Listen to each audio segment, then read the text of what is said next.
In this video, I'm going to take you around the house and show you some of the artwork and other things decorating the walls. Some of the stuff I made myself, some of it was given to me. I'll try to give you a brief history of each item.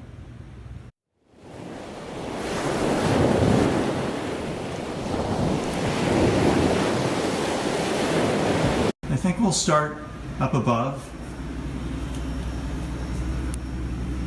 I do eat a lot of bananas.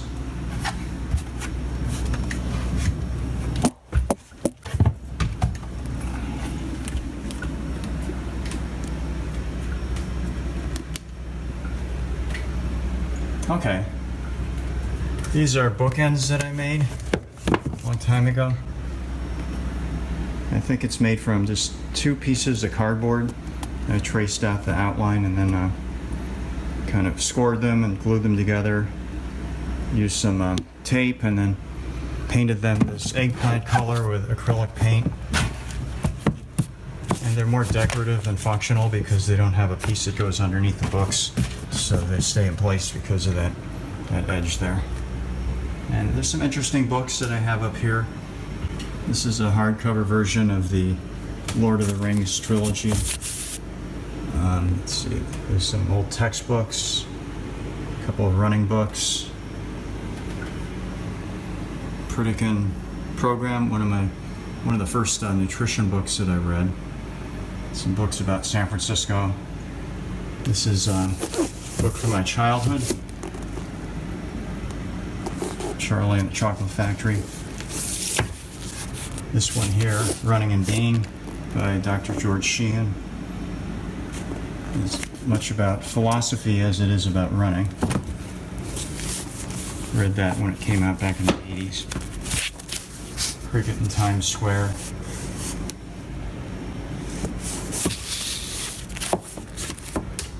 Then looking over here, got this mobile. So I kind of like bright colors and contemporary styled things. So I really like this mobile. And then it does tend to collect dust, so I try to remember to dust it often. And if I haven't dusted it in a while, the dust kind of sticks on there, so I got to use a damp cloth. But yeah, every once in a while I haul the vacuum cleaner up here and get the dust up here. So this gives you kind of an overview of the main living room, the kitchen.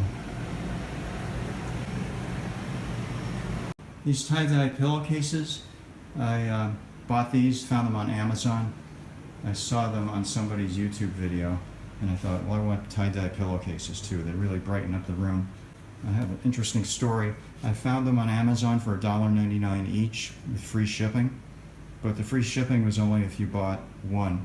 If I wanted a pair, so when I specified two, all of a sudden the program added $8 of shipping.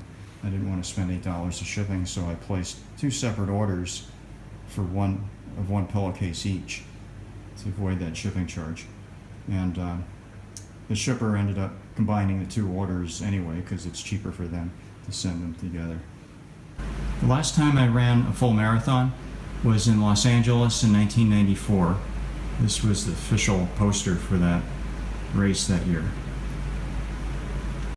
I copied this design off a t-shirt that I have, and I just did it in crayon. It spells out coexist with different types of fruit. Came out pretty good, I think. I've been meaning to create something else with my box of crayons, but I haven't gotten around to it yet.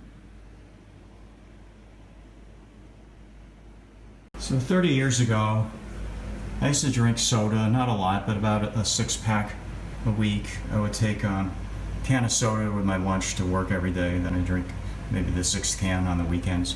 And this is Safeway Select soda, and I just put it into the tray, cardboard tray that they'd come in with some real sticky spray insulation foam.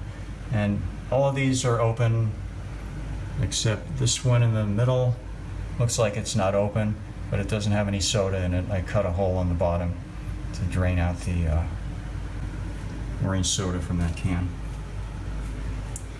Over here, this is, I got into a period of time where I was buying blank canvases and making art. So I also made this. This is just canvas, latex caulking, and acrylic paint. I never ran the Chicago Marathon. My sister has been living there for probably 30 years now, and I believe she gave me this race poster from the 10th Chicago Marathon. And I'll show you another poster from the San Francisco Beta Breakers in a minute that's done by the same artist. And one way you can tell is by the way the balloons look. I don't remember where I got these, but these are made from soda cans. This looks like a Coca-Cola can, I think. And this looks like a Mountain Dew can with little reptiles. At least this one is a lizard. I'm not sure what that one is. These two vases I bought at a local Copenhagen furniture store many years ago. Again, I like bright colors and contemporary designs, so these are really, really nice.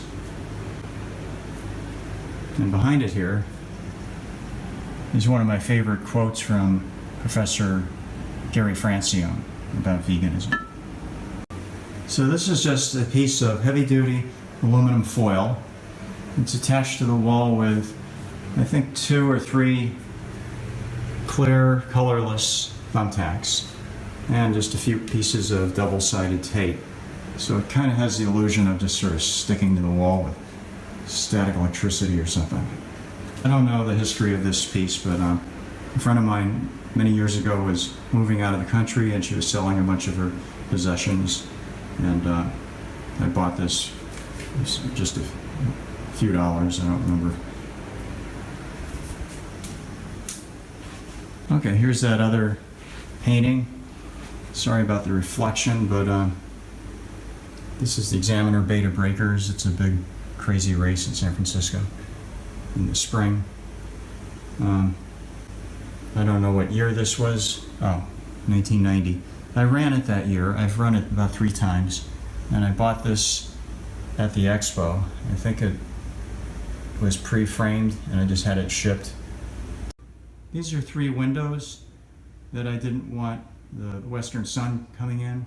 So I closed them off with 2-inch thick foam insulation board covered with felt on the outside. You can't tell from the outside that they're closed off, except at night there's no light that comes out of them. And then I have 1/2-inch wallboard, and then I covered them with acrylic paint. This is a drawing a friend of mine did, I think using colored pencil or charcoal, or I'm not sure what was used. I think colored pencil. It's based on a photograph of Mr. Spock, who was a cat that I lived with for 16 years.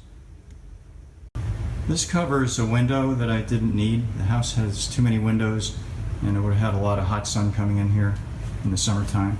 So I closed it off with 2 inches of foam insulation board and then a 1/4-inch thick wallboard on the inside, which I covered with these race numbers. And some of these races I ran back on Long Island more than 30 years ago. I think this Long Island Marathon somewhere up there.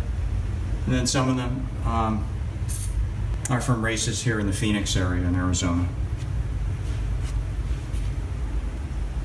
So there was a time when I used to run a lot of races. I think one year I ran 28 races, but these days I just run a handful of events a year.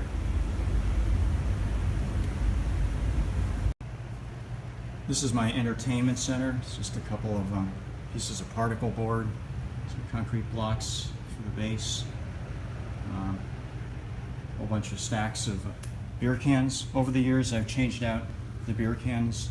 This name tag beer I used to buy at Trader Joe's. They don't carry it anymore. They're just empty cans. And it's pretty strong. I used to have a 3rd level because I used to have a VCR out here, and then one day I realized I hadn't used my VCR for a real long time, so just to get rid of some clutter, I packed the VCR away in its original box and put it up in the closet. And then one day I I realized that I hadn't used my dual cassette deck in years, so I packed that away in its original box and put that away in the closet also, just to get rid of stuff that was out here that I wasn't using. It was collecting dust. This is my 32-inch flat screen TV, and this is canvas. I made this. It's just acrylic paint on canvas. These are that's my antenna. I don't have cable television. This is a photograph of the San Francisco-Oakland Bay Bridge that I took, I think back in the early 90s. This very large painting was done by my friend James Mesa. He's a very talented artist. I bought this from him several years ago.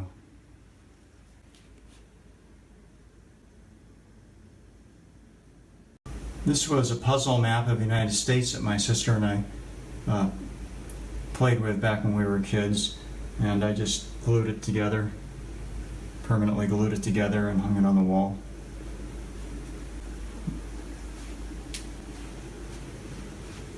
And this is another drawing of my cat, Mr. Spock. This was based on a photograph. I have the photograph right over here, in fact. I took this photograph just a couple weeks before he died. He was almost 17 years old. He died suddenly. But that was the last photograph of him that I took. And my friend Karen, she did this drawing. She's an artist. And this is just the spot in the house where I have all my running stuff. That was the first race I did in bare feet. It's an old photograph from 1982, I think. This was my first marathon back on Long Island. Got some trophies. I don't get any trophies anymore. I've slowed down a lot, but some medals. Some of these are just finisher medals that everyone who crosses the finish line gets. This is my most recent one from Chicago Half Marathon, Rock and Roll Chicago Half Marathon, just 2 or 3 weeks ago. This was a gift from a friend that I had in the late 80s or early 90s. She was living here temporarily, going to school here. She was from Japan, and she gave me this piece of art I made myself. It's made from 2 or 3 grocery bags, paper grocery bags that I just took apart and flattened out and glued together, and then took a wide brush and some leftover house paint to make those stripes. This photograph of San Francisco, I'm not sure where I got it, but it's one of 2 by the same artist. I have another one of the Golden Gate Bridge in the other bathroom. I'll show you that in a second. These are some posters created by a friend of mine who's an abolitionist vegan about veganism as a position of nonviolence. So it's a form of abolitionist vegan education. This is a print of the posters celebrating the grand opening of our local light rail system. I volunteered on grand opening day 8 or 9 years ago, and that's when I picked up this poster. This photograph is by the same artist who did the other photograph of San Francisco in the master bathroom that I showed you earlier. That, of course, is the Golden Gate Bridge. Finally, one more thing I want to show you. These are the prescription orthotics I wore in my running shoes for years. I even wore them a lot of times when I was walking around. And these are the molds that they're made from, that the podiatrist gave me to keep, so that if these ever broke, I could have new ones made without having new castings done of my bottom of my feet. But since I discovered minimalist running and the benefits of minimalist footwear in terms of allowing your feet to strengthen, I don't use these anymore, and I don't heel strike anymore either. So these are really serve no purpose anymore because they're for heel striking, and instead I land on the ball of my foot because these control rear foot motion. But I'm not landing on my rear foot anymore. So these things are now just pieces of art that I keep on my coffee table.